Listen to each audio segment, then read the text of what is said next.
Well, guys, that was just heart wrenching. That was nervous. That was scary. But Chelsea managed to get the job done, just about. And you must be thinking, I should be smiling because my team has won. And you're right. But unfortunately, I ain't smiling because it's a good win under Xabi Alonso, his first ever Premier League game as a manager, and we've won at Craven Cottage. But there's going to be lots of negatives, man, because as you can see on the bottom of your screen, Fulham 2, Chelsea 3. And we're lucky to win this game because if Fulham had their shooting boots on, if they would have had the likes of Harry Wilson or Raul Jimenez, for example, this could have been a totally different scoreline. Totally different scoreline. So we're lucky. But we got the win, but there's a lot of work to do.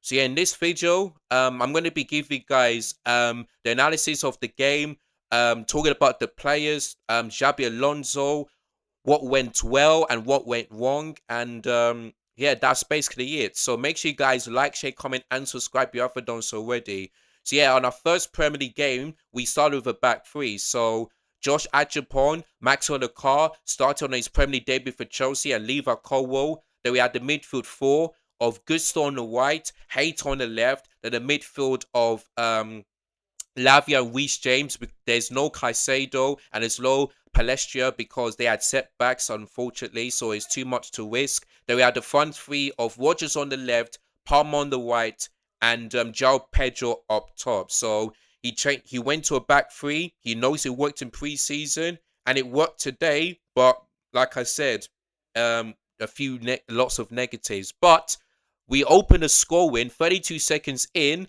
and we made it 1-0. Of course, I believe it may be Josh Ajipong or maybe Gusto that won the header from Bern Leno's um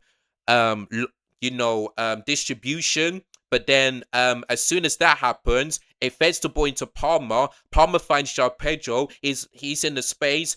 Shoot on his right foot, pass Bern Leno in the bottom left hand corner, and we made it 1-0. And so far this season, that's the quickest goal because no team has ever scored this early. So it was a good start, really good start. 32 seconds in, and it was 1-0. And then you thought to yourself, can Chelsea get a couple more? And we did, but we managed to didn't do it. So yeah, for the first, let's say like maybe 5 to 10 minutes, like Chelsea were really good.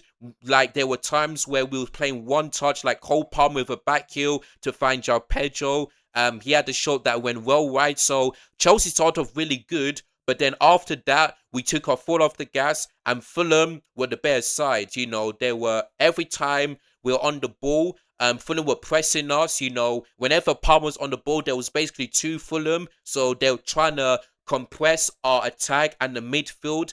You know what I mean? Because we played we basically the ladder was in the back three, but tonight we played a 5-3-2. So five defenders, three midfielders, and two attackers, and it clearly didn't work. It really didn't work. So I'm just hoping that Xabi Alonso doesn't do this again in the next couple of games because we got Luton Town this Thursday and we got Brighton at home. So we went to a 5-3-2 formation this game, and Fulham went to a 4-2-3-1, and they looked a better team. So yeah, Fulham was straying passes together. You know, we had two yellow cards in two games. The first one was Levi Colwill, and then the second one was Lavia in 12 minutes, and then you think to yourself, oh boy, is this going to be another scene where we get a stupid red card? And I tell you what, yeah, Levi Colwill is so lucky not to get another yellow card because he just did like a wrestling challenge on that Fulham player, which I've forgotten. So he's so lucky not to get a second yellow because, in my opinion, that's a second yellow card and that is a red. And what started and what ended last season would have started again this season. Red card away to Sunderland and then a red card tonight against Fulham. But thankfully that doesn't happen. But again, this is one of the things here where I said that Chelsea are not gonna be finishing second and being in the title race because of situations like this. You know, I hope after this game that Xabi Alonso talk to these players and just learn how to calm down. Yeah, do not make any stupid decisions. Do not just give the ball away or get another yellow card if you're already on one, because you let the team down. That's what we need to focus on. And another thing, when it comes to long range, when it comes to balls over the top, sorry, we are absolutely awful. And I get to the second half in just a minute. But yeah, Fulham were the better team and they got an equalizer, It was from one ball in, find a Josh King. And I think it went to the right winger, which I forgot his name. And then Morgan Rogers was out of position, didn't mark his man. Josh King puts it, finds a shot in the back of the net. And for me, Robert Sanchez, for me, he should be doing better because I do not know how on earth he decided to let that ball in. Like, I don't know why, man. And this is why I've been saying it. Chelsea are not going to be title contenders or win the league with Robert Sanchez in goal. We are not. And if you look at the second goal, again, he just saves it, but in his own path and doesn't put it away. Allow Galvao Garcia to score his first ever goal for Fulham. Do you know what I mean? So this is why I've been saying it. When I say Robert Sanchez needs to leave the club, people laughing at me and think I'm disrespectful. No, I'm not. I'm watching games here where I can't trust Robert Sanchez. And I swear to God, I hope here that Mike Penders starts in a game against Luton and has a good game. Because I do not want to see Robert Sanchez start in a game against Brighton. But he might do because Xabi Alonso loves him. Do you know what I mean? So I do not get it. So for me, I better see Mike Penders have a good game against Luton and have a good game and hopefully start against Brighton. Because if that doesn't happen, yeah, then we're in trouble. We are in trouble. So in my opinion, I need to see Mike Penders starting the game against Luton. And if he does have a good game, I need to see him starting against Brighton. Because when it comes to what percentage against his former club, I always get terrified, always get angry. Because when it comes to him, especially when the ball goes into him, it's either he takes too long or he just passes to Brighton players. I saw this last season, the seasons before that, and the seasons before that. So for me, I do not understand it. And this is why I'm still blue call out. Because it's good that you got the likes of Morgan Rogers, Lacroix, Palestria, all of these players, Danny Welbeck, Henderson. But what about the goalkeeping? Why are you still not able to get in a proper goalkeeper? Why? This is why I wanted Mike Mayan from last year. Because he's a proper goalkeeper that can make brilliant saves. But because the club will club tax, that's why I don't want to sign him. Are you is our ownership acting mad or crazy right now? This is why I still want them gone. Because we were never ever going to be title contenders or challenge for the league with Robert Sanchez. Do you know what I mean? So yeah, that's when we equalized. And then I think from, let's say, 37 minutes onwards, before the referee blowed his whistle, Chelsea grew into the game. And we managed to get a goal off it. Palmer, makes a good one of the right-hand side. Maxwell Lacroix was making ones. He was finding the ball, puts in a pass down the middle. I think Pedro had the touch, but he couldn't. But he went straight to Morgan Rogers. He simply had to score. He did, makes it 2-1 and scores on his Premier League debut. So guess what? The only thing I'm happy is that there's not going to be any 007s when it comes to our new signing. So yeah, big up to Morgan Rogers for that goal and big up to Laxo Lacroix for that assist. Really good pass for him and a really good one as well. So yeah, that was 2-1. And then in the second half, I was saying at halftime that we need to able to get a few more goals and trying to find Palmer, Rogers and João Pedro more. Because when they're on it, they are on it. And you can see from the second goal, João Pedro gets an assist, makes a great one down the middle. And then Palmer was just all by himself, pass it to him. And then from a tight angle, he had the shot between Bernardo's next, bottom right hand corner, 3-1. Oh yeah, I forgot to say we actually I'll talk about the chances later on. So yeah, that was 3-1. Again, good start. And then 2 minutes later, it could have been 4-1 if Morgan Rogers was in a good position because João Hato made a good one. Even though he's not a left wing back, makes a pass that could have been similar to the second goal, where Maxwell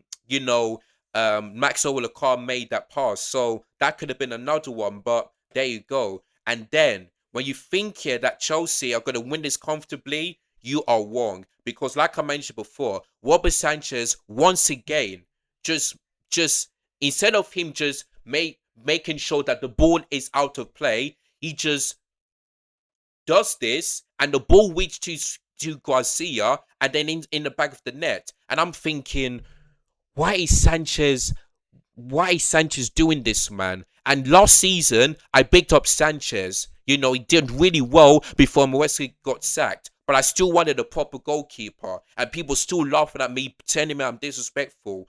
Well, guess what? Robbie Sand is still our goalkeeper and he still makes bad mistakes. And this is why I wanted him gone from 2 seasons ago when we lost to 3-1 against Man City. And there was another time, yeah, I forgot the name. I think it might be Josh King again, where Robert Sanchez was off his line, and that could have been an equalizer. Again, the only thing Robert Sanchez is good at is his stop shopping and his ability to distribute when he goes long. That is it. Other than that, he's awful at the near post. He's awful when it comes to making individual mistakes, and he's awful when he's off his line. This is why he needs to go immediately. I can't trust Robert Sanchez once again. He simply has to go. Simple as that, man. Simple as that. And then, yeah, Fulham, and then after that, it was basically all Fulham creating chances, this and that. But yeah, we bring on substitutions. We took off Palmer. We took off Morgan Rogers, brought on Quenda and Pedro Neto. And yeah, in the 90th minute, we thought we scored the fourth goal to make it comfortable. But unfortunately, Quenda was offside. And there we go. So yeah, that was it. So yeah, that was all of the goals that I've described there. So yeah, I'm going to talk about the individual players. Cole Palmer, really good performance from him. Now, am I saying he's back? No. But in terms of this performance, I need to see this more often. I need to see this because it's a good thing that he didn't go to the World Cup. It's a good thing he needs to rest. He needs to perform this consistently. Because if he does, then I will say that Palmer is truly back. But his performance today was superb. I saw, the dummies, the passing, the accuracy. Could have scored a few more goals as well. Could have got a couple of assists as well. To me. But Palmer was really good and definitely deserved man of the match for me. Could have been Morgan Rogers, but I think Palmer was a bit better than Morgan Rogers in my opinion today. So be up to Palmer. Hopefully he can in play like this throughout the rest of the season. So be up to Palmer. João Pedro, really good from him today. He's unlucky that volley he did could have gone in, but it actually went out. But I thought he was good. Make some good ones. Got fouled a few times. He knows how to bully. He knows how to link up. He knows how to do everything. So be up to João Pedro. Be up to him. Morgan Rogers, again, really, really good. Could have got for me, yeah. I think Morgan Rogers could have at least got 2 goals tonight. The same goes for Palmer, and the same thing. And maybe Palmer could have scored a hat trick, and maybe João Pedro could have scored another goal. Can you imagine 2 goals for Morgan Rogers, 2 goals for João Pedro, and a hat trick for Palmer? That would have been absolutely amazing. But all of them did score, and that's a good thing. But some of them need to really work on ability to shoot, because at times when Palmer's on the ball, he takes way too long to make a decision, and same goes for Morgan Rogers. So I think that's what they need to do. But other than that, they had a really good game, the front three. I thought Maxwell Lakar on his debut looked really, really good. Defensively superb. Winning balls, not making silly fouls. Got an assist as well on his debut, so that's really good. So yeah, big up to Maxwell Lakar on his debut, man. So hopefully he can continue like this. Gusto wasn't that great today. Hato was a bit was bad, especially in the second half. Josh Achapong, good first half, but second half not great. Who else? Levi Cowell, I love this guy, But today he was absolutely bad. He was bad, especially when he's lucky enough not to get 2 yellow cards. So for me, I thought Joe um Levi Cole was bad. I thought Hater looked good in the first half, but the second half again looked a bit shaky. But he's not the only one. But for me, Robert Sanchez was the worst one. He was the worst one. Like, I will give him credit for that third goal, but other than that, he was simply awful today. The 2 goals what his fault. The the times where I've seen him off his line when Fulham on the break, it's just awful. Like, he did make some good saves, but he was simply awful tonight. And I still cannot trust Robert Sanchez for the game against Brighton this Sunday. I need to see him on the bench. I need to see Mike Pender starting. Simple as that. But yeah, Robert Sanchez wasn't that good. Let me just have a look at our substitutions because I think Pep Felicia came on. Yeah, let me just have a look at our substitutions in the second half. So Rodgers and Palmer came off and Quenda Esteval came on. Quenda could have got an assist if he was onside because he was offside even though Pedro scored. Esteval, I was just gonna give him a 5 because he came on in the 82nd minute, both of them. So there we go. And yeah, Neto came on. At times he looked a bit lively, but there was one time where Neto could have made the pass to his teammates, but he takes way too long and he decided, okay, I'm going to go past that player, but I'm going to hit an aside netting. Like, what was that, man? What was that? So I thought Neto was okay, but not great. And yeah, Enzo and Chavia came on for Lavia and Hato. Those are substitutions. I like to say this before I end this video. Like, for me, I understand, yeah, um, Chelsea fans booing Enzo Fernandez. I do understand that, but do you ever think here that booing your own player is gonna help Enzo Fernandez? I don't think so. Like, for me, yeah, I hope Enzo Fernandez, does well under Xabi Alonso, and that's why I not boo him. But the more you keep booing Enzo Fernandez, the more he's gonna have bad performances. Like for me, it's not all the Chelsea fans, because some of them I heard them chanting Enzo Fernandez's name, so those Chelsea fans are fine. But to some of them that were booing him, what's that gonna do? How is that going to help Enzo Fernandez improve on last season? You know what I mean? How is that going to do anything? So for me, yeah, I think the Chelsea fans that were booing Enzo Fernandez needs to hand it in shame because that's not going to help him and that's definitely not going to help improve on his performances. So for me, I understand because he wanted to leave Chelsea and wanted to go place like Real Madrid, but I'm sorry, he is if apart Manchester City being Enzo Fernandez, he's likely to stay. And if he's staying, then we need to support our players. We need to support them. So that's why I just don't understand. But I think they're gonna do this every game. But like I said, if it's not gonna help Enzo Fernandez at all, it really isn't. So but yeah, we'll just see what happens as the game goes on. But yeah, Enzo Fernandez came on. Haven't seen much of him because of the Chelsea fans booing him. Like, it's just not good, man. It really isn't that good. But let's just see what happens in the next Premier League game, which is Brighton at home on Sunday. But before that, we got a Carabao Cup game this Thursday, round 2, because we're not in Europe. So let's hope we can get the win from there. But yeah, man, that is it from me. Let me hear from you. What's your thoughts and feelings in the comments below? Let me know who impressed you. Let me know who you think was the worst player.